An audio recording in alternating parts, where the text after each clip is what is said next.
The Political Parties and Organizations Act of 2005, as amended, does not explicitly forbid political parties from operating internal leadership training schools. However, a current legal dispute between the National Unity Platform (NUP) and the state is testing the boundaries of this interpretation. The main point of contention is whether these internal training centers qualify as schools under the Education Act 2008 as amended in 2022, which would require them to be regulated by the Ministry of Education. There is nothing you can claim that you need to approve the curriculum of a political party. No. So maybe NUP should drop the word school. That's the only claim they have.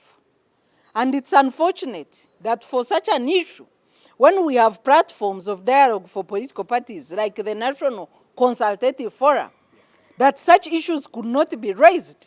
In a normal democratic dispensation, Electoral Commission, which is now supervising and regulating political parties, should have notified NUP maybe to amend and remove the word school. That's the only offensive word.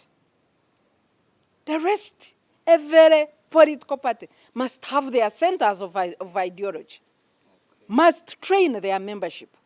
So there is no question about that. According to the NUP Secretary General, David Lewis Rubongoya, the school offers courses on NUP ideology, human rights and the political history of Uganda, hence operating legally as a department of the party. It's not an academic institution. That is why it does not award academic qualifications. It's a department within the party. Every political party that is serious must have trainings for leaders. And all political parties in Uganda which are serious, have been doing trainings over time. Even the NRM, which is unserious and dictatorial, has trainings. Just go and see, they have been running something called ideology clinics. Should they also be arrested and charged? He asserts that this is a driven agenda by the government to weaken the opposition ahead of the 2026 general elections. What we see is persecution, it's not prosecution.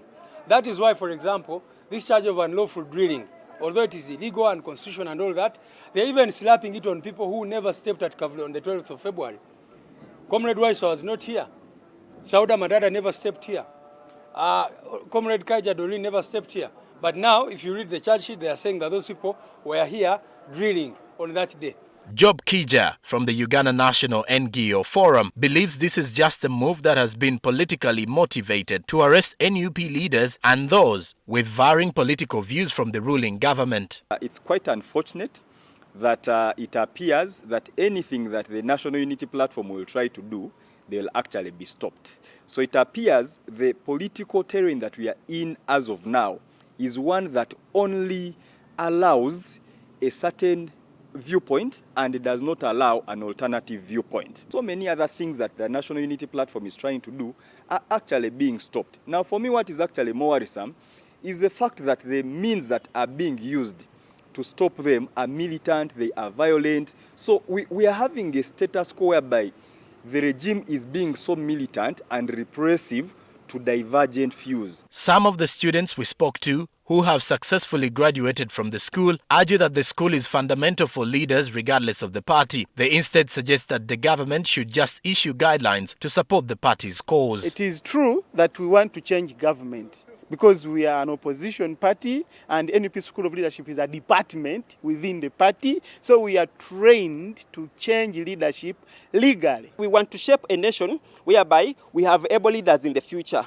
Remember, we have a challenge whereby in the curriculum, the education system of Uganda, civic education was removed out from the curriculum. So NUP is just trying to bridge that gap. So to bring awareness to the citizens about the concepts of leadership. With just a few days left to the presidential nominations, an ideal indicator that we're in the real business to the road to 2026.